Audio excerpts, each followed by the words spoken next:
रात के 12 बजे जब सरदार तैमूर खान ने अपने कमरे में एक लड़की को दुल्हन के रूप में देखा तो वो हैरान रह गया। अगले ही पल वो उसे पहचान चुका था। अमरीन उसकी आंखों में उठते गुस्से को देखकर सहम गई। मैं सिर्फ एक रात की मेहमान हूँ, मुझे सुबह यहाँ से चली जाऊंगी। मैं तुम्हें कहीं भी जाने के लायक नहीं छोड़ूंगा। वो उसे अपनी तरफ खींचते हुए उसकी डोरियां खोलने लगा। मुझे बताओ, जुनैद खान से तुम्हारा क्या संबंध है? उसके भारी शरीर के नीचे अमरीन की धड़कनें दबकर लाल हो गई थीं। ये देखकर सरदार तैमूर के जज्बात एकदम से भड़क उठे। अगले ही पल वो उन धड़कनों को अपनी मुट्ठी में जकड़ता हुआ होठों से पीने, मुझसे दूर हो जाएं वरना मैं आपको जान से मार दूंगी। दुल्हन के लिबास में खड़ी अमरीन ने सरदार तैमूर खान को धमकी भरे लहजे में कहा। वो उसके इस अंदाज पर ठिठक गया। एक तो ये लड़की किसी आफत की तरह उसके सिर पर टूट पड़ी थी, बिना इजाज़त दुल्हन बनी उसके कमरे में मौजूद थी और अब माफ़ी मांगने की बजाय उसे ही आंखें दिखा रही थी। ज़बान संभाल कर बात करो और अभी इसी वक्त बिस्तर से नीचे उतर जाओ, वरना मुझसे बुरा कोई नहीं होगा। आपसे बुरा तो वैसे भी कोई नहीं है। आप दुनिया के सबसे जालिम इंसान हैं। इस बार सरदार तैमूर ने गुस्से से अपने दांत भींच लिए। आज तक कभी किसी ने उससे इस तरह की बात नहीं की थी और ये लड़की लगातार उससे बहस किए जा रही थी। ज़्यादा बोलने वाली औरतों से उसे बेहद नफरत थी। तुम्हें क्या लगता है ये बांस तुम्हें मुझसे बचा लेगा? हाँ, अगर आप पास आए तो मैं यही बांस आपके सर पर मार कर आपका सिर फोड़ दूंगी। अमरीन की बात पर उसने बड़ी मुश्किल से अपनी मुस्कान दबाई थी। ये लड़की सच में पागल थी। कुछ पल वो नजरें झुकाकर खड़ा रहा, फिर अचानक फुर्ती से अमरीन की तरफ बढ़ा और एक ही झटके में उसे अपनी ओर खींच लिया। संतुलन बिगड़ने पर अमरीन बिस्तर पर गिर गई थी और अब वो उसके बिल्कुल ऊपर झुक आया था। उसने अमरीन के दोनों हाथ मजबूती से जकड़ रखे थे और उसके चेहरे के हर नए नक्श को गौर से देख रहा था। वो उसके हाथों से वास छीनकर दूर फेंक चुका था। मेरे घर में, मेरे ही कमरे में, मेरे ही बेड पर बैठकर तुम मुझे ही आंखें दिखा रही हो? वो उंगलियों के पोरों से अमरीन के गाल छूते हुए पूछने लगा। उसकी पकड़ में अमरीन हल्के से तड़पी थी। मुझसे दूर हो जाए वरना। बात करते करते वो अचानक चुप हो गई, क्योंकि सामने उसका वही दुश्मन खड़ा था जिसकी दया पर उसकी जान टिकी थी। I am sorry. वो तुरंत लाइन पर लौट आई थी और नजरें झुकाकर माफ़ी मांग ली। कुछ पल तो खामोशी से गुजर गए। अब जरा पीछे हो जाइए। आपको जरा भी एहसास है कि आपने अपना हाथी जैसा मोटा शरीर मुझ नाजुक सी लड़की पर डाला हुआ है और मेरी क्या हालत हो रही होगी? अमरीन ने झुंझलाकर कहा तो वो उसे कड़वी नज़रों से देखते हुए दूर हटा। उसके दूर हटते ही अमरीन भी झट से बेड से नीचे उतरकर खड़ी हुई थी। मुझे बताओ अब कि तुम कौन हो और यहाँ क्या कर रही हो? मेरा नाम अमरीन है और मुझे यहाँ पर रामीन लेकर आई है, उसने मासूमियत से पलकें झपकाते हुए कहा तो तैमूर बुरी तरह चौंक गया। रामीन उसके चाचा की बेटी थी जो छुट्टियां बिताने के लिए उनके घर ठहरने के लिए आई हुई थी। तो फिर तुम मेरे कमरे में क्या कर रही हो? इस बार उसने अमरीन का बाजू कसकर पकड़ लिया और उसे दीवार से सटा दिया। वो दर्द से कराह उठी। ये क्या कर रहे हैं आप? मेरा बाजू टूट जाएगा। मैं तुम्हारी हड्डियां तोड़ दूंगा अगर तुमने मुझे सच सच न बताया। मैं कह तो रही हूँ आपसे कि मुझे नहीं पता कि उसने मुझे आपके कमरे में क्यों भेजा। बस उसने कहा था कि जो भी कमरा पसंद आए वहाँ जाकर आराम कर लो। सबसे पहले मुझे यही कमरा नज़र आया और जब मैं अंदर आई तो मुझे ये बहुत ज़्यादा पसंद आ गया और फिर मैं यहीं बेड पर लेट गई। मुझे क्या पता था कि इतना खूबसूरत और इतना प्यारा कमरा आप जैसे खड़ूस और मोटे हाथी का होगा। आखिरी शब्द उसने धीरे से मुंह में बड़बड़ाए थे कि कहीं सच में वो मोटा हाथी सुन न ले। बाप का घर समझ रखा है क्या, जो मुंह उठाकर किसी के भी कमरे में घुसी चली जाओगी? उसने झुंझलाकर कहा। वो बेचैनी से अपना माथा मसल रहा था। उसका बस चलता तो सामने खड़ी उस लड़की को उठाकर ऐसी जगह फेंक देता जहां से उसकी वापसी नामुमकिन हो जाती। आज जब वो ऑफिस से घर लौटा था तो बहुत गुस्से में था। उसे एक बड़े प्रोजेक्ट में नुकसान हुआ था और ये सब उसकी टीम की लापरवाही की वजह से हुआ था। उसकी टीम के कई लोगों को उसने बिना सफाई सुने ही अपने ऑफिस से निकाल दिया था और किसी में इतनी हिम्मत नहीं थी कि उसके फैसले पर सवाल उठा सके, क्योंकि सरदार तैमूर का फैसला पत्थर की लकीर होता था। एक बार जो कह दे उसे बदलना मुश्किल नहीं बल्कि नामुमकिन था। वो रात को देर से घर लौटा। उसका कमरा अंधेरे में डूबा हुआ था और जैसे उसने कमरे की लाइट ऑन की उसकी नज़र सोफे पर लेटी एक खूबसूरत हसीना पर पड़ी जो दुल्हन के लिबास में थी। आधी रात को अपने कमरे में दुल्हन को देखकर वो बुरी तरह सहर गया था। एक पल के लिए वो दंग रह गया। उसने दिमाग पर जोर डाला कि कहीं ऐसा तो नहीं आज उसका निकाह हुआ हो और वो अपनी दुल्हन को विदा कराकर लाया हो और शायद काम के प्रेशर की वजह से उसके दिमाग से निकल गया हो। मगर उसे ठीक से याद करने पर भी कुछ भी याद नहीं आ रहा था। वो छोटे छोटे कदमों से उसके पास पहुंचा। अमरीन नींद में बड़बड़ा रही थी। उसके चेहरे पर डर के भाव फैले हुए थे। अचानक उसके शरीर को झटका लगा और वो उठकर जोर जोर से चीखने लगी। तैमूर उसकी तरफ बढ़ा। उसने फौरन अमरीन के होंठों पर हाथ रखकर उसकी चीखों को दबा दिया। अपने बिल्कुल करीब एक गैर मर्द को देखकर अमरीन की बची खुची हिम्मत भी खत्म हो गई थी। उसने जोर से तैमूर के पेट पर लात मारी और वो दर्द के मारे पीछे गिर गया। इस लड़की में खूब दम था। अभी तैमूर संभल भी नहीं पाया था कि अमरीन ने अपने छोटे से हाथ को मुक्का बनाकर उसकी नाक पर दे मारा। अचानक मुक्के से उसकी नाक की हड्डी में तेज दर्द हुआ था। उसका बस नहीं चल रहा था कि अमरीन को उठाकर कमरे की खिड़की से बाहर फेंक दे। इसके बाद वो बेड पर चढ़ गई थी और साइड टेबल पर रखा छोटा सा मार्बल बास उठा लिया था और उसे खूंखार निगाहों से घूरने लगी। अचानक नींद से उठाए जाने पर वो घबरा गई थी, लेकिन जब वो पूरी तरह होश में आई तो उसे एहसास हुआ कि सामने खड़ा उसका दुश्मन नहीं बल्कि वो व्यक्ति था जो उसकी मदद कर सकता था। उसने तुरंत अपने चेहरे पर मासूमियत के भाव सजा लिए। निकलो मेरे कमरे से। वो उसका हाथ पकड़कर उसे बाहर निकालने ही लगा था कि अमरीन ने तेजी से बेड की चादर पकड़ ली। मैं यहाँ से कहीं नहीं जाऊँगी। बस आज की रात मुझे यहाँ रहने दें। वादा करती हूँ सुबह होते ही चली जाऊँगी और कभी वापस नहीं आऊँगी। अगर आपने मुझे एक रात रहने की इजाज़त न दी तो मैं ज़ोर ज़ोर से चीख चीख कर घर वालों को जगा दूँगी। और इतना तो आपको भी पता होगा, जब आपके कमरे से एक जवान लड़की वो भी दुल्हन के रूप में पाई जाएगी तो आपके घर वालों का क्या रिएक्शन होगा। वो आपसे सवाल जवाब करेंगे। तब आप उन्हें क्या जवाब देंगे। मुझे तो बिल्कुल भी उम्मीद मत रखना कि मैं तो साफ साफ झूठ बोल दूंगी कि आप मुझे मेरी शादी से ज़बरदस्ती उठाकर लाए हैं और अब बंद कमरे में मेरे साथ सुहागरात। तैमूर को धमकी देते हुए वो अपनी ही धुन में कुछ ज़्यादा ही बोल गई थी, इसलिए आखिरी शब्द जबान पर आते आते अपनी जबान दांतों तले दबाई थी। वो फिर से उसकी तरफ बढ़ा। उसके दोनों कंधे पकड़कर उसकी आंखों में झांकते हुए बोला, और तुम्हें क्या लगता है कि मैं तुम्हारी धमकियों से डर जाऊंगा? मेरा दिमाग खराब मत करो। अगर तुमने मुझे सच नहीं बताया तो मैं सचमुच इस रस्म को भी पूरा कर लूँगा और बिल्कुल भी नहीं हिचकिचाऊंगा। कौन सी रस्म? हालांकि अमरीन उसकी बात का मतलब समझ गई थी, लेकिन फिर भी डरते हुए उससे पूछ रही थी कि शायद उसकी बात का मतलब कुछ और हो। वही रस्म जो अभी तुम कह रही थी, सुहागरात की रस्म।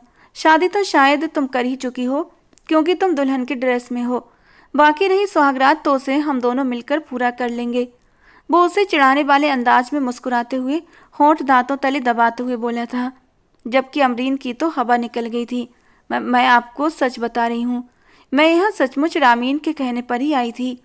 अमरीन ने तैमूर से नज़रें चुराते हुए कहा। उसे डर था कि कहीं उसका झूठ पकड़ा न जाए। और आप जैसा समझ रहे हैं वैसा कुछ नहीं है। मैं सच में बहुत शरीफ लड़की हूँ, एक इज्जतदार घराने से ताल्लुक़ रखती हूँ। वो तो मुझे नज़र ही आ रहा है कि तुम कितनी शरीफ हो। तैमूर ने उसके दुल्हन वाले लिबास पर नज़र डालते हुए कहा तो वो थोड़ा सा शर्मिंदा हो गई। ज़रूरी नहीं कि जो दिखे वही सच हो, कई बार सच छुपा होता है। मेरे पास बेकार की पहेलियाँ बुझाने का ना तो समय है और ना ही इतना दिमाग, मिस अमरीन। अब वो उसे छोड़कर खुद जाकर बेड पर बैठ गया था। उसने अपना सिर दोनों हाथों में लेकर झुका लिया। सरदार तैमूर खान, बिजनेस की दुनिया का बेताज बादशाह और राजनीति में उभरता नया सितारा। वो अपनी बात का पक्का, अपने फैसलों का अटल आदमी था। एक बार जो ठान ले दुनिया की कोई ताकत उसे उस बात से हटा नहीं सकती थी, यहाँ तक कि उसके बाबा भी नहीं। उसने कभी किसी की बात नहीं मानी, ना ही कभी किसी के सामने सिर झुकाया। वो हमेशा वही करता था जो उसका दिल चाहता था, लेकिन आज न जाने क्यों वो इस लड़की के सामने झुकने पर मजबूर हो गया था। एक तो उसके चेहरे पर फैली मासूमियत और दूसरा उसका खूबसूरत चेहरा। वो कीमती जेवर और शानदार कपड़े पहने किसी बड़े घर की लड़की लग रही थी, मगर घर से भाग कर आई थी। और तैमूर को ऐसी लड़कियों से बेहद नफरत थी जो अपने माँ बाप की इज्जत की परवाह नहीं करती थीं। ठीक है, आज की रात तुम इसी कमरे में रहोगी, लेकिन सुबह होते ही यहाँ से चले जाना। और अगर सुबह तुमने कोई तमाशा किया या मुझे फंसाने की कोशिश की तो मुझसे बुरा कोई नहीं होगा। ठीक है, मुझे मंजूर है। उसने जोर जोर से हाँ में सर हिलाते हुए कहा। उसके लिए तो इतना ही काफ़ी था कि आज रात के लिए उसे पनाह मिल गई थी। कल जो होगा देखा जाएगा। उसने खुद को यही दिलासा दिया और फ्रेश होने के लिए वॉशरूम की तरफ जाने लगी कि अचानक कुछ याद आने पर पलटी। मुझे बस ये कहना था कि आपको फंसाने से अच्छा है मैं किसी दलदल में फंस जाऊं। अपनी बात पूरी करते ही वो वॉशरूम में चली गई थी। काफ़ी देर तक तैमूर उसी दरवाजे को घूरता रहा। आज तक जितनी भी लड़कियां उसकी ज़िंदगी में आई थीं सबने उसे इम्प्रेस करने की कोशिश की थी, मगर ये लड़की जब से मिली थी उसका बस चलता तो उसका दिमाग ही निकाल ले जाती। पहले तो उसने तैमूर के पेट पर जोर की लात मारी, फिर उसकी नाक पर मुक्का मारकर नाक की हड्डी तोड़ने की नाकाम कोशिश की, फिर मासूम बनकर पनाह मांगी, फिर उसे धमकी दी और अब उसे खड़ूस भी कहकर चली गई थी। Control Taimur control. उसने अपनी मुट्ठी खींचकर खुद को शांत रहने का हुक्म दिया और खिड़की में जाकर खड़ा हो गया। जब वो वॉशरूम से बाहर निकली तो आईने में खुद को हर एंगल से देखने लगी। आप तो बहुत ही मोटे हैं। उसकी बात की तरफ ध्यान दिए बगैर तैमूर अपने मोबाइल में लगा रहा।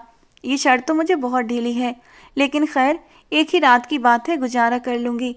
कल जाकर ढेर सारी शॉपिंग करूँगी और सुबह आप मुझे किसी ज्वेलरी की दुकान पर भी लेकर जाना ताकि मैं अपनी ये ज्वेलरी बेच सकूँ।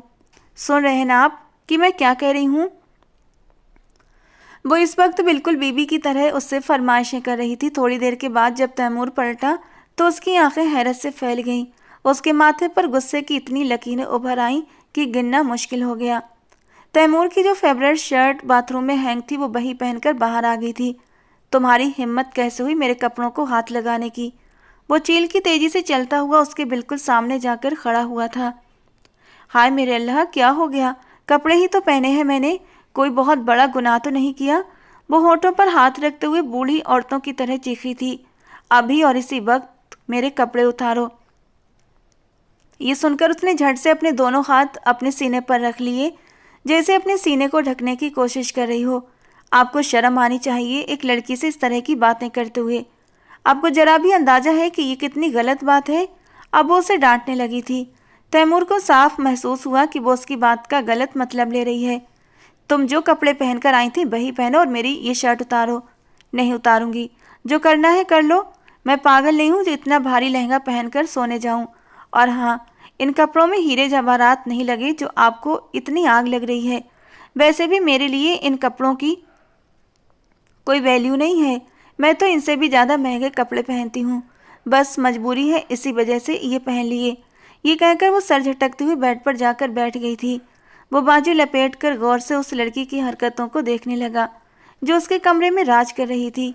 हालांकि तैमूर की पर्सनालिटी ऐसी थी कि वो किसी को भी अपने कमरे में दाखिल होने की इजाज़त नहीं देता था, सिवाय अपने बाबा के। कोई भी उसके कमरे में नहीं आ सकता था और ये लड़की उसके कमरे को अपनी जागीर समझने लगी थी। ये बेड तो बहुत बड़ा है, यानी हम दोनों यहाँ सो सकते हैं। क्या तुम्हें मुझसे जरा भी डर नहीं लगता? क्या तुम्हें मुझसे जरा भी डर नहीं लग रहा है? उसके मासूमियत से कहने पर वो उसकी आंखों में झांकते हुए बोला। डर तो लगता है कि कहीं ऐसा ना हो आप जैसा ड्रैकुला मेरा खून पी जाए, लेकिन क्या करूं, मजबूरी है। और वैसे भी आपने वो तो सुना ही होगा कि डर के आगे जीत है। ये कहकर वो अपने दांतों की नुमाइश करने लगी, जबकि वो उसके नाजुक और खूबसूरत वजूद को एक नज़र देखकर रह गया। उसकी शर्ट का गला काफ़ी ढीला था, जिसकी वजह से अमरीन की खूबसूरती काफ़ी हद तक नज़र आ रही थी। वो उनसे निगाहें चुरा कर रह गया था। अभी जाकर दूसरी शर्ट पहनो, इसका गला काफ़ी खुला है।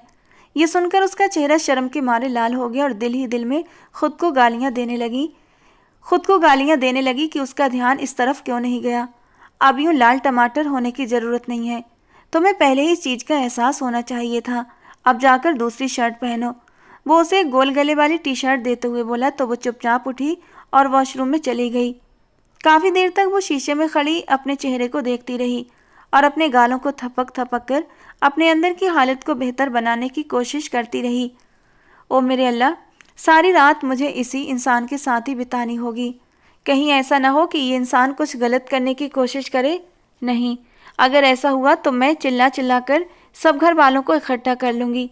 वैसे भी इस घर में अकेला नहीं रहता ये। और हाँ, मुझे इसके साथ बेड पर नहीं सोना चाहिए। मैं जाकर सोफे पर सो जाऊँगी। वहीं पर खड़े खड़े उसने बहुत सारे फैसले किए थे। जब वो वॉशरूम से निकली तो उसका गला छुपा हुआ था और उसने अपने बाल भी अपने सीने पर फैला रखे थे, जिसकी वजह से उसकी खूबसूरती काफ़ी हद तक छुप गई थी। वो खामोशी से जाकर सोफे पर बैठ गई। तुम्हारा इरादा तो मेरे साथ बेड पर सोने का था ना, अब क्या हुआ? डर गई क्या? वो तंजीह अंदाज में उसको घूरते हुए बोला। मैं किसी से नहीं डरती हूँ। मैं अमरीन हूँ और अपने रब के अलावा किसी से भी नहीं घबराती। वो दो टूक अंदाज में बोली थी कि अचानक उसकी नज़र एक कॉकरोच पर पड़ी, जो कि सोफे से बाहर निकल रहा था और बिल्कुल उसके पैर के करीब था। उस कॉकरोच को देखते ही उसने एक जोरदार चीख मारी और छलांग मारती हुई उसकी गोद में चढ़कर बैठ गई। उसने मजबूती से तैमूर की गर्दन में अपने बाजू लपेट रखे थे और लगातार चीखें मार रही थी। तैमूर को लगा कि उसके कानों के पर्दे फट जाएंगे। वो थोड़ी देर तक बहादुर बनने की एक्टिंग करती रही थी, लेकिन अब उसका डर खुलकर तैमूर के सामने आ गया था। ये क्या कर रही हो तुम? पागल तो नहीं हो गई? वो उसको खुद से दूर धकेलते हुए बोला था। प्लीज़ प्लीज़ मुझे बचा ले, वो मुझे खा जाएगा। प्लीज़ मुझे खुद से दूर मत करें। वो उसके शर्ट को अपने हाथों की मुट्ठी में दबोचते हुए चिल्लाते हुए बोली थी। तुमने तो कहा था कि तुम्हें किसी भी चीज़ से डर नहीं लगता, तो अब क्या हो गया? मुझे डर लगता है, मुझे हर चीज़ से डर लगता है। प्लीज़ मुझे बचा लो। वो फिर से उसकी गोद में चढ़ने लगी थी। तैमूर के लिए ये सब कुछ बर्दाश्त करना बहुत मुश्किल हो रहा था। इससे पहले कोई भी औरत उसके इतना नज़दीक नहीं आई थी, क्योंकि वो औरत जात से दूर रहने वाला इंसान था। उसने कभी भी किसी भी लड़की को अपने करीब आने की इजाज़त नहीं दी थी, मगर ये लड़की हर बार उसके करीब आने की कोशिश करती और कामयाब भी हो जाती। अगर तुम मुझसे थोड़ा सा दूर रहोगी तभी मैं कुछ कर सकता हूँ ना? नहीं, प्लीज़ मुझे खुद से दूर मत करो। वो एक बार फिर से उससे चिपट गई थी। नरम और गोल धड़कनें उसके सीने से टच हुई तो एक बिजली सी तैमूर के पूरे बदन में कौंध गई थी।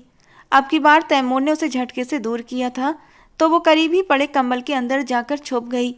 तैमूर बस उसको एक नज़र देखकर रह गया। उस लड़की का कुछ भी नहीं हो सकता। फिर वो उठा, कॉकरोच को मारने ही लगा था कि कॉकरोच उछलकर तैमूर के ऊपर आया। अब तैमूर की चीखों की आवाज़ भी कमरे में गूंज रही थी।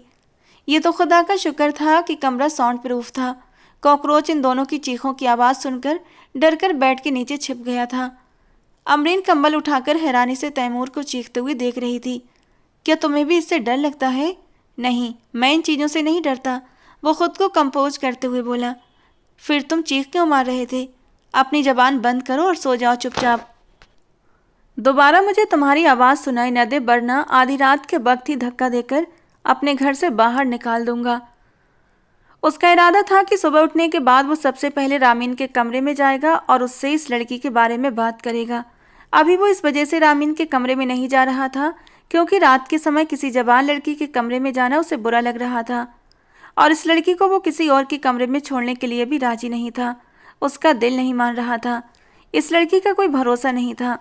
ये सबके लिए मुश्किलें खड़ी कर सकती थी और क्या पता ये जो कुछ भी कह रही हो वो झूठ हो और इसका रामीन के साथ कोई संबंध ही ना हो। वो इसी बारे में सोचता हुआ अपने बेड पर सोने के लिए लेट गया था, जबकि अमरीन सोफे पर बैठी हुई थी। उसने सोफे को गुस्से से देखा। उसे सोफे पर नींद नहीं आती थी। हवेली में जब भी कजरों की शादी होती तो सारे मेहमान जमा हो जाते थे और उसे बदकिस्मती से सोफे पर सोने के लिए जगह मिलती थी। वो पूरी रात ही करवटें बदलती रहती। उसने एक नज़र बेड पर खर्राटे लेते हुए उस जालिम इंसान को देखा जिसे बिल्कुल भी लिहाज और शर्म नहीं थी।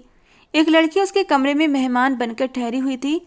उसे तो चाहिए था कि वो उसे बेड पर सुलाता, जबकि वो तो खुद ही आराम से खर्राटे ले रहा था।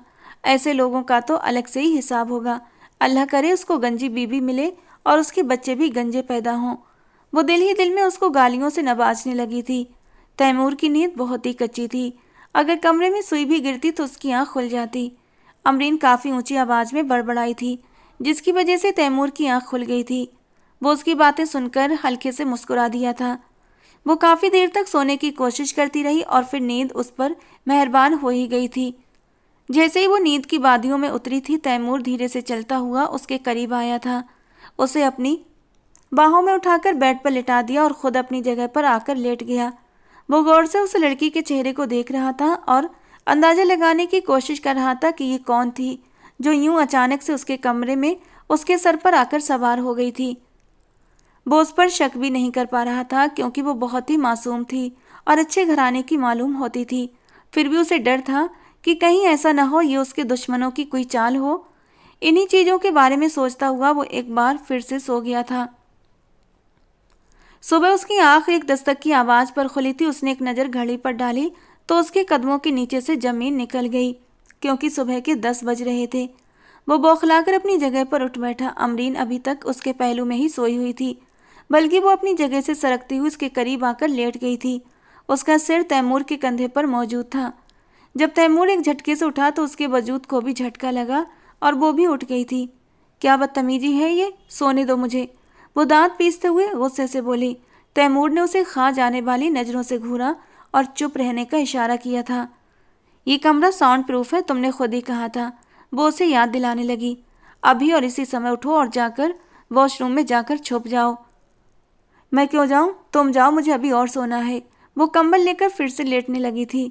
तैमूर ने उसके हाथों से कंबल खींचते हुए कहा, ये तुम्हारे पिताजी का घर नहीं है, ये मेरा घर है और यहाँ पर तुम्हें मेरी बात माननी होगी। जो कहा है वो करो, अभी और इसी समय वॉशरूम में जाओ। तैमूर को आइडिया था कि दस्तक देने वाली उसकी माँ होंगी। काफ़ी टाइम गुजर गया था और अब उसकी माँ को फिक्र होने लगी थी कि तैमूर उठा क्यों नहीं अब तक। हालांकि वो रोज़ सुबह उठते ही नाश्ते की टेबल पर पहुंच जाता था, लेकिन आज रात उस लड़की की वजह से सोते सोते भी उसे काफ़ी देर हो गई थी। आप मुझ पर इस तरह से हुक्म नहीं चला सकते, वो उसे आंख दिखाते हुए बोली। देखो मैडम, ये मैं तुम्हारे सामने हाथ जोड़ता हूँ, खुदा का वास्ता है वॉशरूम में चली जाओ और जब तक मैं न कहूँ वॉशरूम से बाहर मत निकलना। उसने बेबसी से दांत कचकचाए थे। ठीक है, जा रही हूँ, तुम भी क्या याद करोगे, वो एक अदा से अपने बाल हवा में झटकते हुए बोली और उठकर वॉशरूम के दरवाजे के करीब जाकर खड़ी हो गई। तब तक तैमूर ने कमरे का दरवाज़ा भी खोल दिया था। सामने ही शमसा बेगम खड़ी थीं। बेटा, आज तुम्हें काफ़ी देर हो गई, मुझे तुम्हारी फिक्र हो रही थी, तुम्हारी तबीयत तो ठीक है? वो आगे बढ़ते हुए उसके माथे पर फिक्रमंदी से हाथ रखते हुए बोली। जी मम्मा, मैं बिल्कुल ठीक हूँ, मुझे क्या होना है, वो जल्दी से जवाब देने लगा। वो इस वक्त कमरे के दरवाजे के बीचों बीच खड़ा था और कोशिश कर रहा था कि उसकी मम्मा कमरे के अंदर दाखिल ना हो। अचानक कमरे के अंदर से अमरीन की हल्की सी चीख की आवाज़ सुनाई दी। शमसा बेगम को यकीन हो गया कि कुछ न कुछ गड़बड़ है। क्या तुम्हें किसी लड़की की आवाज़ सुनाई दी? नहीं मम्मा, मुझे तो किसी की भी आवाज़ नहीं आई। अच्छा, हो सकता है मेरा वहम हो। मैं तुम्हें नाश्ते के लिए बुलाने आई थी, जल्दी से नीचे आ जाओ, तुम्हारे बाबा भी वहीं पर मौजूद हैं और तुम्हारा इंतज़ार कर रहे हैं और आज उन्हें एक बहुत ही ज़रूरी फ़ैसला भी देना है तुम्हारे लिए। रामीन के बारे में तुमसे बात करनी है। रामीन का नाम सुनते ही उसका मुंह कड़वा हो गया। वो कहाँ है? वो तो यूनिवर्सिटी के लिए चली गई है, लेकिन ये एक ऐसी बात है जो तुम्हारे बाबा उसके सामने नहीं कर सकते। पहले वो तुमसे मशवरा लेना चाहते हैं। ठीक है मम्मा, आप चलिए, मैं आता हूँ, वो उन्हें कहते हुए दोबारा कमरे में चला गया। अमरीन वॉशरूम के दरवाजे पर ही खड़ी थी। उसका चेहरा भीगा हुआ था, यानी उसने मुंह धो लिया था। मुझे ब्रश ला कर दो, मुझे दांत साफ करने हैं, वो जम्हाई रोकते हुए बड़ी मुश्किल से बोली थी। अभी उसकी नींद ठीक तरह से पूरी नहीं हुई थी। तुम अभी और इसी समय यहाँ से निकलने की तैयारी करो। बस बहुत हो गया, अब मैं तुम्हारी कोई मदद नहीं कर सकता। अपना सामान उठाओ और यहाँ से चली जाओ। तुम इतने जालिम कैसे हो सकते हो? वे लोग मेरी जान के दुश्मन बने हुए हैं। अगर मैं उनके हाथ लग गई तो वो लोग मुझे जान से मार डालेंगे और अगर तुम यहाँ से नहीं गई तो मैं तुम्हें जान से मार दूंगा। बात एक ही है, तो बेहतर यह है कि तुम उन्हीं लोगों के हाथों मरो, क्योंकि जिस तरह से मैं तुम्हें दुनिया से रवाना करूँगा वो तुम मरने के बाद भी याद रखोगी। तुम मुझे धमकी नहीं दे सकते, मैं चिल्ला। दरवाजे पर फिर से दस्तक हुई। उसने धक्का देकर अमरीन को वॉशरूम के अंदर भेज दिया। उस वक्त तक बाहर मत निकलना जब तक मैं न कहूँ। ये कहकर वो मुड़ा तो उसके बाबा कमरे में दाखिल हो रहे थे। सुबह सुबह बाबा को कमरे में देखकर वो बौखला गया।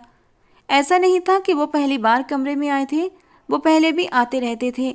अक्सर बिजनेस की बातें भी तैमूर के साथ इसी कमरे में बैठकर करते थे। आज भी वो एक अहम डील के बारे में तैमूर से बात करने आए थे। बाबा, आपने ज़रूरत क्यों महसूस की मुझे बुलाने की? इसमें ज़रूरत वाली कौन सी बात है? मुझे तुमसे कुछ ज़रूरी बातें डिस्कस करनी थी, सोचा कि तुम्हारे पास आकर ये कह दूं। वो जाकर एक सोफे पर बैठ गए तो वो भी उनके सामने बेड पर जाकर बैठा। जिंदगी में पहली बार उसे अपने बाबा जान से डर महसूस हो रहा था, वो भी सिर्फ उस अनजान लड़की की वजह से। उसे डर था कहीं ऐसा ना हो कि बाबा उसके चरित्र पर शक करें, क्योंकि उसे अपनी इज्जत सबसे ज़्यादा प्यारी थी। हाँ, तो तुम्हारा मलिक खान की डील के बारे में क्या ख्याल है? हमें उस डील को जारी रखना चाहिए या फिर बीच में ही ख़त्म कर देना चाहिए? हमारी कंपनी को काफ़ी ज़्यादा नुकसान। उनके बाकी के शब्द मुंह में ही थे, तभी उन्हें एक लड़की की चीखती चिल्लाती हुई आवाज़ सुनाई दी थी। अगले ही पल वॉशरूम से एक लड़की भागती हुई बाहर निकली और सरदार तैमूर खान के पीछे जाकर छुप गई। वो एकदम से परेशान हो गए थे। अमरीन ने तैमूर की शर्ट को मजबूती से अपने हाथों में जकड़ा हुआ था।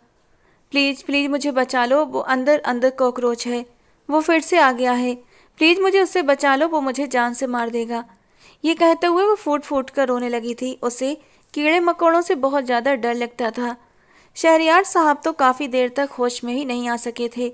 उन्हें अपनी आंखों और कानों पर यकीन नहीं हो रहा था। उनके बेटे के कमरे में एक लड़की मौजूद थी, ये कोई मामूली बात नहीं थी और ना ही इस पर यकीन करना इतना आसान था। पहले उन्होंने बेयकीनी से अपने बेटे को देखा तो तैमूर ने तेजी से नामे गर्दन हिलाई। बाबा, आप जो समझ रहे हैं वैसा कुछ भी नहीं है। उसने अपने बाबा को सफाई देने की कोशिश की, मगर उसके बाबा की आंखों में बेयकीनी साफ नजर आ रही थी। उन्होंने हाथ के इशारे से उसे चुप रहने को कहा और अमरीन की तरफ ध्यान दिया।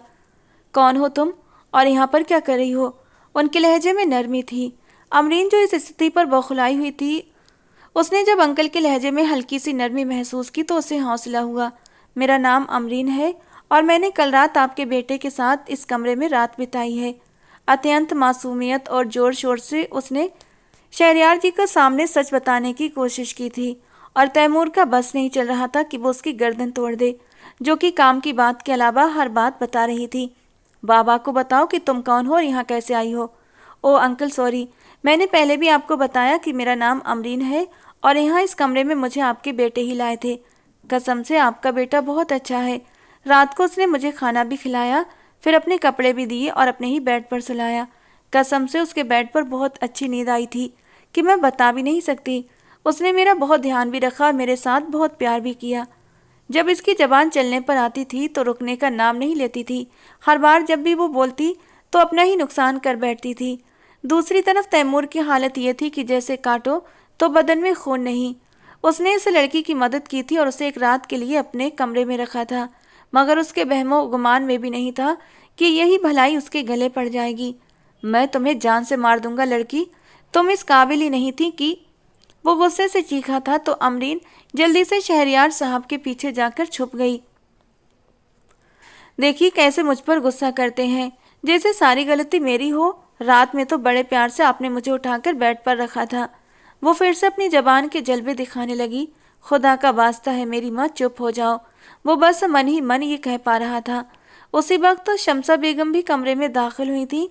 कमरे में एक लड़की, फिर सोफे पर रखा दुल्हन का जोड़ा देखकर उन्होंने बेख्तियार अपने सीने पर हाथ रखा था। हाय मेरे अल्लाह, मैं मर गई। ये तुमने क्या कर दिया?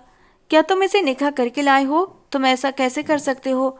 मैंने तुम्हें कहा था कि तुम्हारी शादी तो रामीन से होगी। वो गांव की औरतों की तरह अपना सीना पीटने लगी।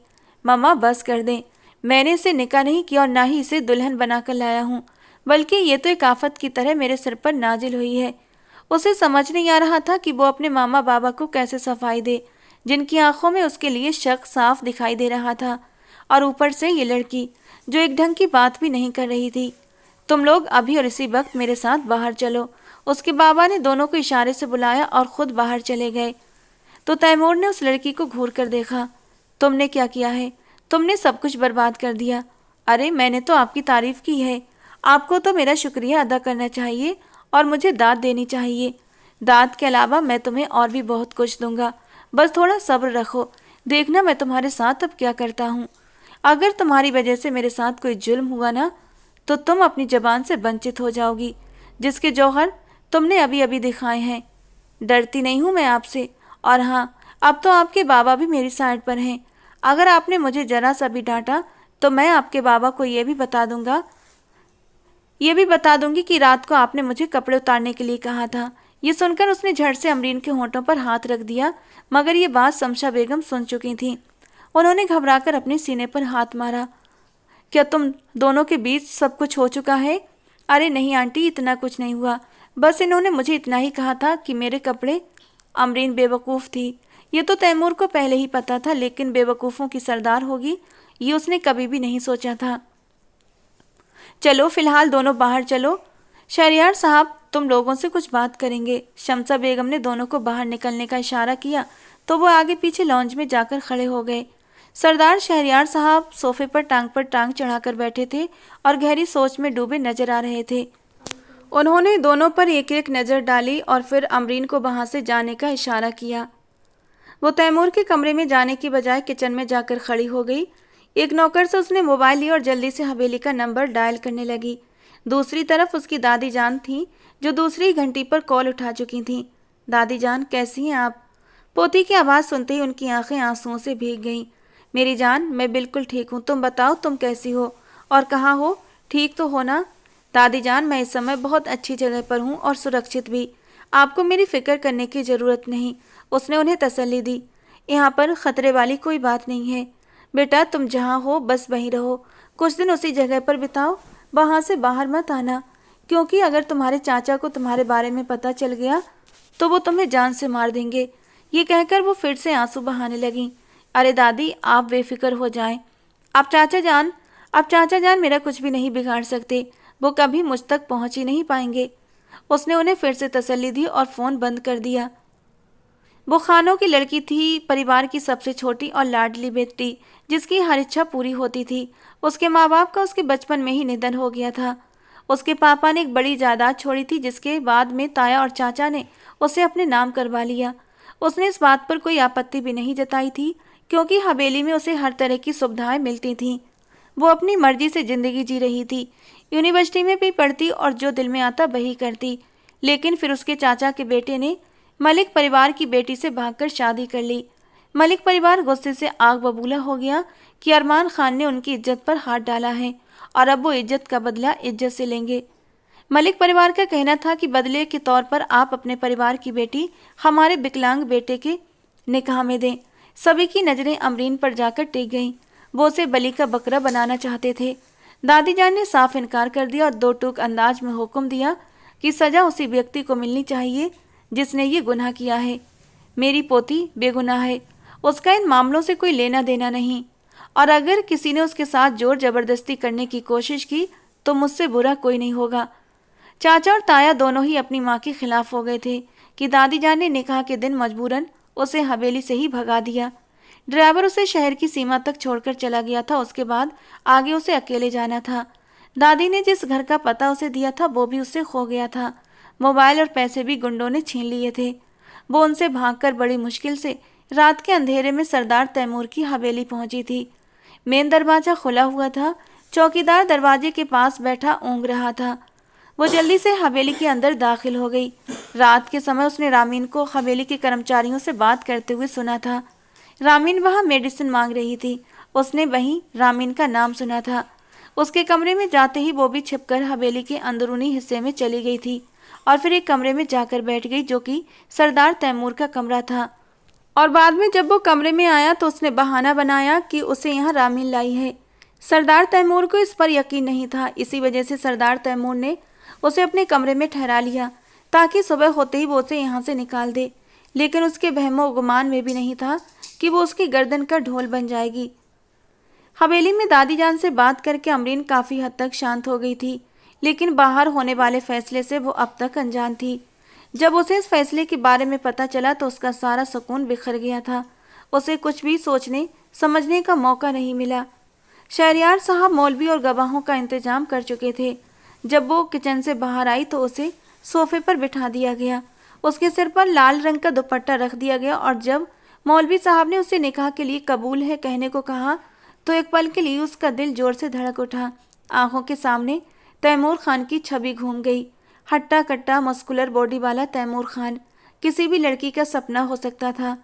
अमरीन भी उसकी पर्सनालिटी से इम्प्रेस थी। पूरी रात में उसके साथ एक ही बेड पर रही थी, लेकिन तैमूर ने उसके साथ कुछ भी गलत करने की कोशिश नहीं की थी।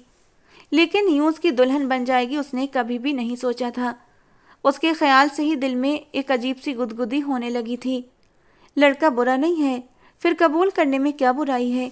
होठों पर आती मुस्कान को उसने जल्दी से छुपाया था और कबूल है कहा था, और यूं उसका निकाह सरदार तैमूर से हो गया। वो उसकी बीवी बन चुकी थी, लेकिन दिल ही दिल में वो बहुत ज़्यादा घबरा रही थी, क्योंकि कल रात सरदार तैमूर बिना किसी रिश्ते के उस पर इतना गुस्सा कर रहा था, और अब जब इन दोनों के बीच रिश्ता बन चुका था तो तैमूर तो उसकी जान ले लेगा। ये ख्याल आते ही उसके रोंगटे खड़े हो गए थे। रामीन जब तक हवेली वापस आई तब तक बहुत देर हो चुकी थी। जो कहानी उसने तैमूर को सुनाई वही कहानी तैमूर ने शमसा बेगम को सुनाई थी। जब उन्होंने रामीन से उसके बारे में पूछा तो वो साफ इनकार कर गई। मैं तो इसे जानती भी नहीं, इस लड़की ने आपसे झूठ बोला है, ये एक ठग और चालबाज लड़की है। रामीन तेजी से उसकी तरफ बढ़ी और उसके चेहरे पर एक जोरदार थप्पड़ मारा था। वो शमसा बेगम के पीछे जाकर छुप गई।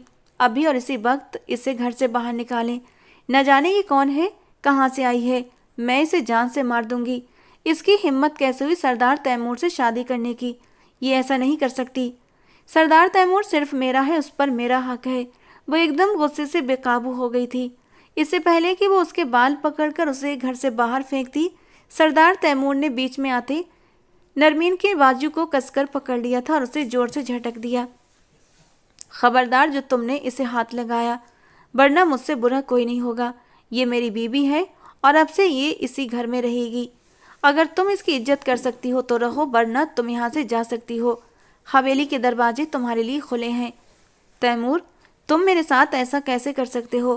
तुम जानते हो ना कि मैं तुमसे मोहब्बत करती हूँ, लेकिन मैंने कभी भी तुमसे मोहब्बत का दावा नहीं किया, और ना ही हमारा कोई रिश्ता हुआ था, और ना ही कोई बात पक्की हुई थी। उसने ये बात शमसा बेगम की आंखों में देखते हुए कही थी, तो शमसा बेगम अपने ही बेटे से नजरें चुराने लगीं। वो रामीन का बाजू पकड़कर उसे खींचते हुए अपने साथ ले गईं। सारी गलती उनकी अपनी थी। उन्होंने ही रामीन के दिमाग में ये बात डाली थी कि वो उसकी शादी अपने बेटे से करवाएंगी, मगर फिर सब कुछ बर्बाद हो गया था। वो लड़की अचानक उनकी ज़िंदगी में आकर उनके सारे प्लान बर्बाद कर चुकी थी। शहरयार साहब अपने बेटे के करीब आकर खड़े हुए। उन्होंने उसके कंधे पर हाथ रखा। मुझे खुशी है कि तुम बाकी बातों को नज़रअंदाज करते हुए इस लड़की को अपनी बीवी का दर्जा देने लगे हो।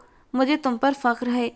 उम्मीद है कि तुम मेरी परवरिश का मान रखोगे और कभी भी मुझे मायूस नहीं करोगे। अतीत में जो भी हुआ उसे भूल जाओ। अब ये तुम्हारी बीवी है। आज के बाद यही तुम्हारी इज्जत और यही तुम्हारी जिम्मेदारी। तुम्हें पूरी तरह अपनी जिम्मेदारी निभानी है। जी बाबा, मैं वादा करता हूँ कि मैं आपको कभी शिकायत का मौका नहीं दूंगा। उसके होठों पर बनावटी मुस्कान थी, लेकिन अंदर ही अंदर वो गुस्से का मारे खौल रहा था। एक तूफान था जो उसके अंदर उमड़ रहा था। उसने अपनी बीवी का बाजू पकड़ा और उसे घसीटते हुए कमरे में ले गया। अमरीन किसी कटी हुई पतंग की तरह उसके साथ खींचती चली गई। कमरे में पहुंचते ही उसने अमरीन को जोर से बिस्तर पर धक्का दिया। मेरे सामने तो तुम्हारी जबान बहुत चलती है, उसके सामने तुम्हारी जबान को क्या ताला लग गया था? क्यों उससे मार खा रही थी? कल तुम मुझे यूं लात घूंसे मार रही थी जैसे मैं तुम्हारा सबसे बड़ा दुश्मन हूँ, और तुम। वो आंखें दिखाते हुए बोला। वो अपनी उंगलियां मरोड़ते हुए मिनमिनाने लगी। वो मैं एकदम से बहुत ज़्यादा डर गई थी। तुम्हें सिर्फ और सिर्फ मुझसे डर लगना चाहिए, मेरे अलावा किसी और से नहीं। वो उसका चेहरा थोड़ी से पकड़कर ऊपर उठाते हुए उसकी आंखों में झांक कर बोला। फिर उसने उसे अपनी पकड़ में लेते हुए उसकी सांसें रोक देने जैसी हालत कर दी। वो बिन पानी की मछली की तरह उसकी पकड़ में तड़प रही थी। वो खुद को छुड़ाने में बेहाल हो रही थी। छोड़िए मुझे, छोड़िए। अब मुझे बताओ कि तुम कौन हो और मेरी ज़िंदगी में क्यों आई हो? वो थोड़ा सा उसके होंठों से पीछे हटा था और फिर वही सवाल पूछने लगा। अभी थोड़ी देर पहले नौकर ने मुझे वो नंबर दिखाया है जिस पर तुमने कॉल की थी। मैंने वो नंबर चेक करवाया। वो नंबर सरदार जुनैद खान की हवेली का है। और तुम जानती हो कि सरदार जुनैद खान कौन है? मेरा सबसे बड़ा दुश्मन। क्या तुम्हें मेरे दुश्मन ने यहाँ भेजा है? क्या तुम उसकी जासूसी करने आई हो? नहीं, आपको गलतफहमी हुई है। वो जल्दी जल्दी सिर नामे हिलाने लगी। मैं किसी की जासूसी करने नहीं आई हूँ। अगर सरदार जुनैद खान आपका दुश्मन है तो वो मेरा भी बहुत बड़ा दुश्मन है। मैं उसी से भागकर यहाँ पहुँची हूँ। ये कहकर वो फूट फूट कर रोने लगी। तैमूर को उसकी बातों पर यकीन नहीं था। अगर जुनैद सच में उसका दुश्मन था तो वो उसे फ़ोन क्यों कर रही थी?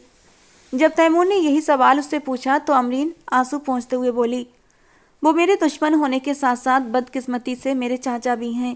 पहले उन्होंने मेरी ज़मीन, मेरी जायदाद पर कब्जा किया और फिर अपनी बहन की जगह मेरा सौदा करने का फ़ैसला कर लिया। मेरी दादी मुझसे बहुत मोहब्बत करती हैं और वो बिल्कुल भी नहीं चाहती कि मेरे साथ इतनी बड़ी ज्यादती हो। इसलिए उन्होंने मुझे शादी के दिन ही हवेली से भगा दिया और फिर मैं यहाँ आ गई। मेरी वजह से आपने जो भी नुकसान उठाया, जो भी आपको तकलीफ हुई, मैं उसके लिए आपसे माफ़ी मांगती हूँ और वादा करती हूँ आगे से आपके लिए कोई मुश्किल खड़ी नहीं करूँगी। मैं यहाँ से चली जाऊँगी और फिर आपसे तलाक। बाकी के शब्द उसके मुंह में रह गए थे क्योंकि तैमूर ने उसके चेहरे को अपने हाथों में पकड़ लिया था। अगर ये शब्द मैंने तुम्हारे मुंह से दोबारा सुना तो मुझसे बुरा कोई नहीं होगा। वो नहीं जानता था कि क्यों वो तलाक का शब्द सुनकर इतना बेचैन हो गया था, जबकि सच तो ये था कि वो इस लड़की से प्यार नहीं करता था और ना ही उसके दिल में इस लड़की के लिए कोई भावनाएं मौजूद थीं। मुझे सारी बात पूरी पूरी बताओ और इस बार कोई भी झूठ मत बोलना। अगर तुम्हारा झूठ पकड़ा गया तो मैं तुम्हारी सांसें तुम्हारे लिए मुश्किल कर दूंगा। वो उसे पकड़कर अपनी गोद में बिठाते हुए उसकी कमर पर अपनी उंगलियां जकड़ते हुए बोला था। वो उसके हाथ अपनी कमर से हटाने की कोशिश करने लगी तो तैमूर ने उसे और भी करीब कर लिया। वो गहरी सांस छोड़कर रह गई। ये बात तो साबित हो चुकी थी कि वो उससे दूर नहीं भाग सकती थी और अब निश्चित रूप से उसने सारी जिंदगी इसी इंसान के साथ बितानी थी। फिर उसने तैमूर को सब बता दिया कि कैसे उसकी शादी मलिक के विकलांग बेटे से कराने वाले थे, जो उससे उम्र में दोगुना बड़ा था। वो अपनी नज़रें झुकाकर धीरे धीरे बोल रही थी, जबकि वो उसके हिलते हुए नरम नाजुक गुलाबी से होठों को देख रहा था। सब कुछ साबित हो चुका था। सच तैमूर के सामने आ चुका था। अब ये लड़की उसे इतनी बुरी नहीं लग रही थी, बल्कि ये लड़की कहीं ना कहीं उसे अपने दिल के करीब महसूस हो रही थी और अब उसके जरिए वो अपने दुश्मन से भी बदला ले सकता था। काफ़ी देर तक यूं ही चुप्पी छाई रही। उसे चुप हुए भी काफ़ी समय बीत चुका था। उसने नज़रें उठाई तो वो खुमार भरे अंदाज में उसे ही देख रहा था। वो बुरी तरह से घबराती हुई उसकी गोद से उठकर जाने ही लगी थी कि उसने उसके पेट पर अपनी बाहें डालकर फिर से अपनी गोद में बिठा लिया और उसकी नरम नाजुक गर्दन पर अपने प्यार के निशान छोड़ने लगा। उसके साथ साथ उसकी गर्दन उसके पेट पर हाथ भी फेर रहा था। पेट से होते हुए अब उसके हाथ धीरे धीरे उसकी नरम धड़कनों पर आकर रुक गए थे और अगले ही पल वो मदहोश होता उसकी धड़कनों को धीरे धीरे प्यार से अपने हाथों में लेकर उन्हें मसल रहा था, जबकि उसकी हालत पतली होने लगी थी। ये सब उसके लिए सहना मुश्किल हो रहा था। मीठा मीठा सा सरूर था जो जो अमरीन के वजूद में दौड़ने लगा था। उसकी छुअन में वो पिघलने लगी थी। सांसें गहरी हुई थीं, धड़कनें तेज हुई थीं। पहली बार कोई मर्द उसके करीब आया था। पहली बार किसी ने उसे यूं छुआ था। तड़प और बेचैनी इतनी थी कि वो बेबस होने लगी। और अभी जो तैमूर का हाथ उसकी शर्ट के ऊपर से ही उसकी धड़कनों को छू रहा था, अब वो शर्ट से नीचे होता हुआ उसकी नरम मक्खन जैसी धड़कन को अपनी मुट्ठी में दबा चुका था। एक मदहोश आह थी जो अमरीन के होठों से निकली थी। वो बुरी तरह मचल उठी थी और तैमूर को पता था कि उसे अब कैसे काबू में करना है। उसकी धड़कनों को आज़ाद करने के बाद वो फिर से उसके होठों पर झुक गया और बूंद बूंद उसके होठों को चूसने लगा। जब उसने सावधानी से अमरीन को बिस्तर पर लिटाया तो वो उसके सीने पर हाथ रखकर उसे खुद से दूर करने की कोशिश करने लगी। प्लीज़ अभी ये सब कुछ मत करें। मैं इस सब के लिए मानसिक रूप से तैयार नहीं हूँ। अगर तुम किसी और से शादी करने के लिए मानसिक रूप से तैयार हो सकती हो तो इसका मतलब ये है कि तुम्हें इन सारी चीज़ों के बारे में पता है। नहीं, प्लीज़ फ़िलहाल मुझे थोड़ा सा समय दे दें। मैं आपसे वादा करती हूँ, मैं फिर कोई भी विरोध नहीं करूँगी। वो गहरी सांसें लेते हुए बोली थी। उसकी फूलती हुई गहरी सांसें और फिर उसका कांपता हुआ शरीर उसे मदहोश कर रहा था। वो चाह कर भी खुद पर काबू नहीं कर पा रहा था। उसके लाख विरोध के बावजूद वो उसे अपनी बाहों में समेटने लगा। फिर जब अमरीन ने उसकी बाहों में सिसकी भरी और कुछ आंसू टूटकर उसके सीने पर गिरे तो वो अनजाने में ही उससे दूर हो गया। वो कोई निर्दयी या जंगली दरिंदा नहीं था जो उसकी मर्जी के बिना उसे पाता। अब क्योंकि वो उसकी पत्नी बन चुकी थी और उसके निकाह में आ चुकी थी तो उसे अपनी बीवी की सहमति भी चाहिए थी। वो उस पर जुल्म या ज़बरदस्ती नहीं कर सकता था। इसी वजह से वो धीरे धीरे उससे अलग हो गया। तुम्हारे पास सिर्फ और सिर्फ 1 हफ्ते का समय है।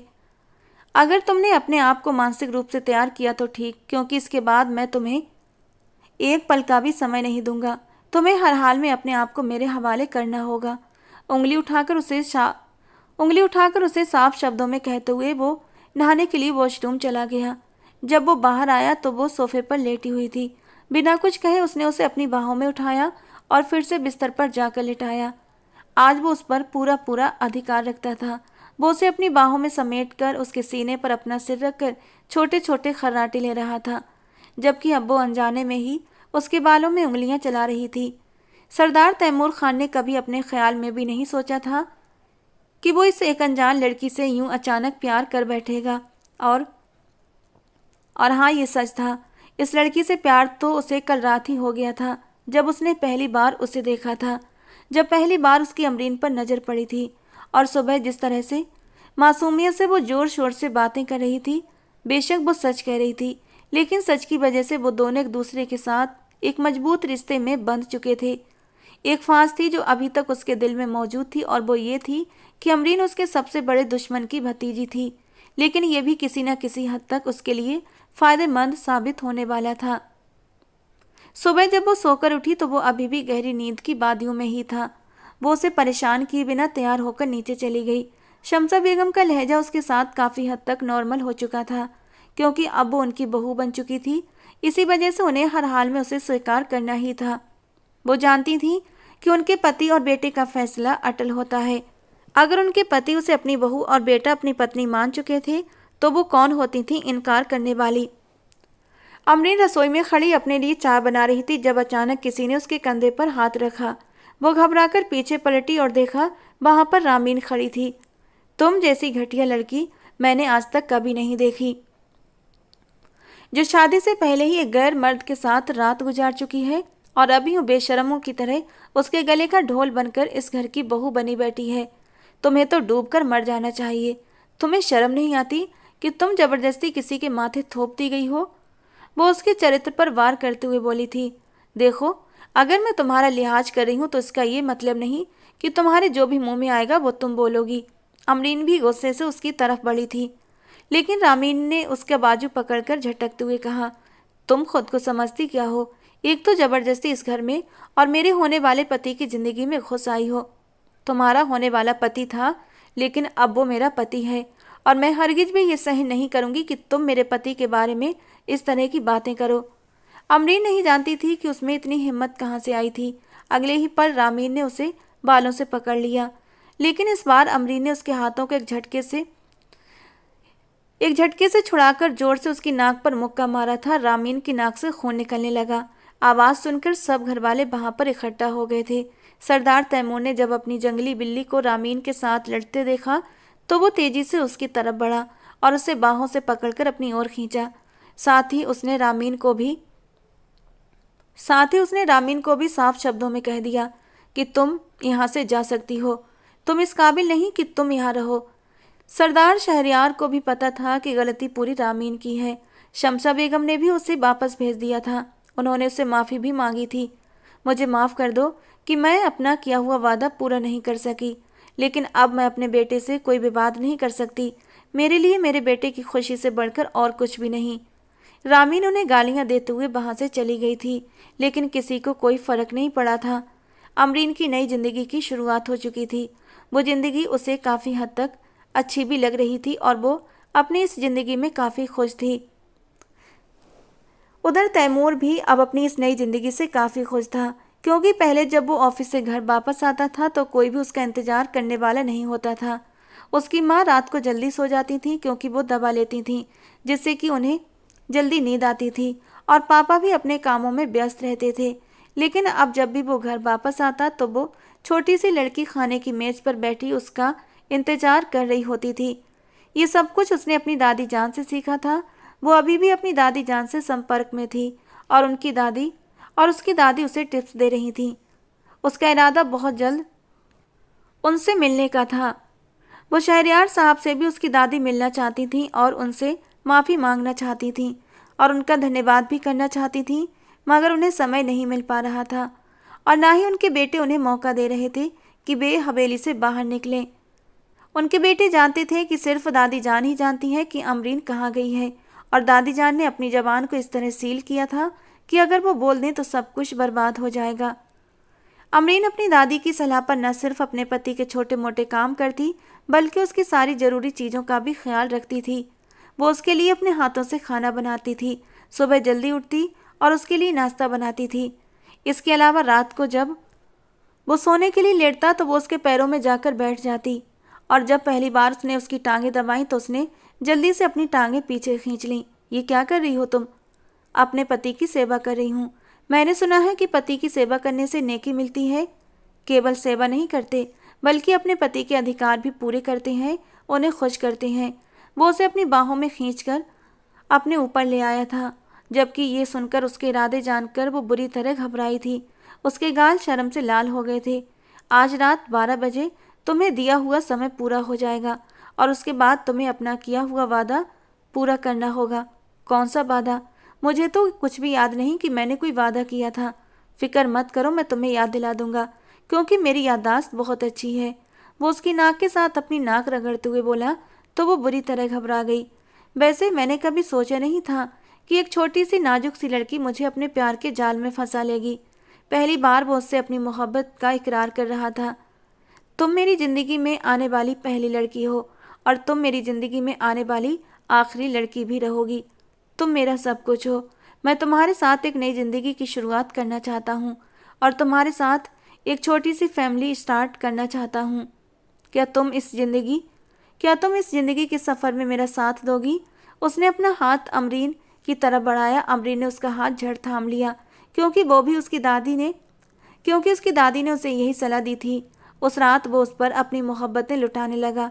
जैसे जैसे रात बढ़ती जा रही थी वो दोनों एक दूसरे में डूबते चले जा रहे थे। उन्होंने कभी ये भी नहीं सोचा था कि वे एक दूसरे के लिए इतने खास हो जाएंगे। वे दोनों एक हादसे के रूप में मिले थे और अब पूरी जिंदगी के लिए एक दूसरे के साथ बंध चुके थे। कुछ दिनों के बाद सरदार अमरीन ने अपने चाचा पर केस किया तो उसके चाचा माफ़ी मांगने के लिए हवेली आए थे क्योंकि उन्हें अपनी संपत्ति और सब कुछ अपने हाथों से निकलता हुआ महसूस हो रहा था। उन्होंने वादा किया था अब वे कभी भी उसे तकलीफ पहुंचाने की कोशिश नहीं करेंगे। उन्हें पता चल गया था कि अब ये उनकी भतीजी के लिए नहीं बल्कि उसके पीछे एक बहुत बड़ी ताकत भी खड़ी है, और वो ताकत थी सरदार तैमूर खान, जिससे उनकी दुश्मनी बिजनेस के मैदान में ही शुरू हुई थी। उन्होंने सरदार तैमूर को बिजनेस में धोखा दिया था। उस समय सरदार तैमूर ने दरगुजर कर दिया था, लेकिन अब मामला उसकी पत्नी का था। वो इस बार उन्हें सजा देना चाहता था, लेकिन अमरीन के कहने पर उसने फिर से उसके चाचा को माफ़ कर दिया था और फिर वो लोग पीछे हट गए थे। दादी जान अपनी पोती से मिलने के लिए आईं। काफ़ी देर तक उसके सीने से लगकर वो रोती रही। दादी ने बाद में शहरयार साहब से भी बात की थी, उनसे क्षमा मांगने के लिए। उन्हें सब कुछ बता भी दिया कि किस तरह उन्होंने ही अपनी पोती को बचाने के लिए खुद की हवेली से उसे भगाया था और वो पनाह लेने के लिए आपके पोते के कमरे में छुप गई थी, और आगे जो कुछ हुआ वो तो आपको मालूम ही है। शहरयार साहब मुस्कुराए थे। उन्हें अपने बेटे पर तो पूरा यकीन था कि वो कभी कोई गलत काम कर ही नहीं सकता, लेकिन अमरीन पर थोड़ा शक होता था कि वो भला रात के समय उनके बेटे के कमरे में क्या कर रही थी, और अब वो शक भी दूर हो गया था। उन्होंने बड़े प्यार से अमरीन के सर पर हाथ रखा था।